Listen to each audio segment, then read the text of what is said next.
পরীক্ষা নাম্বার 1, ইলকাউহু ফিন্নার, আগুনের পরীক্ষা। নমরুদ বলে, ইব্রাহিম ঈমান ত্যাগ করো, না হলে আগুনে ফেলবো। কোথায় ফেলবো? সাইয়েদনা ইব্রাহিম বলে, আমার জীবন যাবে কিন্তু ঈমান যাবে। ঈমানের পথে অবিচল থেকে আমার মরণ যেন হয়।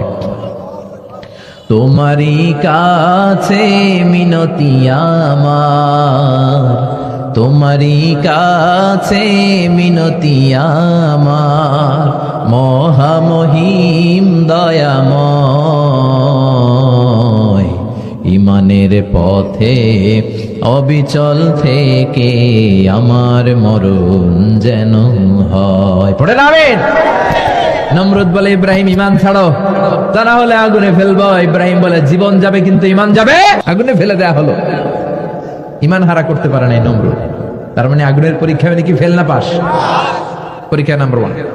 পরীক্ষা নাম্বার 2, আল্লাহ বললেন, ইব্রাহিম কলিজার টুকরা সন্তান ইসমাইলকে আর প্রিয়তমা স্ত্রী হাজারকে মক্কার ধুধু প্রান্তরে রেখে আসো, যেখানে কোনো মানুষ নাই, কোনো পাখি নাই, কোনো প্রাণী নাই, কোনো খাওয়ার পানিও নাই, কেউ নাই, জনমানব শূন্য এলাকার মধ্যে।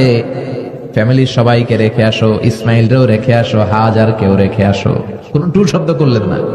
সাইয়েদনা ইব্রাহিম কিছু জিজ্ঞেস করলেন না, বলার সাথে সাথে ওনার স্ত্রী আর কলিজার টুকরা বাচ্চাটারে মক্কার ধুধু প্রান্তরে রেখে দিয়ে আসলেন। এই পরীক্ষায়ও কথা বলেন, এই পরীক্ষায়ও আমাদেরকে যদি আল্লাহ বলে, যাও তোমার সন্তান তোমার স্ত্রীকে রেখে আসো সাহারা মরুভূমিতে, পারবেন? হ্যাঁ, কি পরীক্ষা দিয়ে আল্লাহর প্রিয় হয়েছে। তার মানে আগুনের পরীক্ষায় পাস, ফ্যামিলি বিসর্জন দেওয়ার পরীক্ষায় পাস। এবার আল্লাহ দেখলেন সাইয়েদনা ইব্রাহিমের হৃদয়ের মধ্যে ইসমাইলের জন্য ভালোবাসা বেশি। ইসমাইল যখন দুনিয়াতে এসেছে তখন সাইয়েদনা ইব্রাহিম আলাইহিস সালামের বয়স ছিল 86। কত? আপনাকে বাগেরহাটে 86 বছর বয়সে কারো বাচ্চা কাচ্চা হয়? হ্যাঁ, আছে এরকম পালোয়ান? আছে কেউ? নাই। সাইয়েদনা ইসমাইল যখন এসেছে দুনিয়ায় তখন সাইয়েদনা ইব্রাহিমের বয়স কত ছিল? 86। তার মানে 86টা বছর আল্লাহর কাছে কাঁদছে আর দোয়া করছে, আল্লাহ একটা সন্তান দাও দাও দাও, দেয় নাই। 86 বছর বয়সে যে সন্তানটা দিল, ওই সন্তানের প্রতি মায়া, দরদ, মোহব্বত, ভালোবাসা বেশি না কম?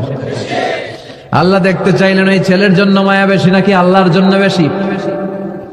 আল্লাহ ডেকে বললেন, ইব্রাহিম দেখি হৃদয়ে কার জন্য দরদ আর ভালোবাসাটা বেশি।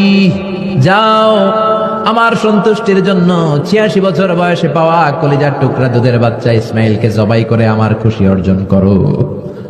জবাই করো, স্যাক্রিফাইস করো, আমার জন্য উৎসর্গ করো। বলতে দেরি, ছুরি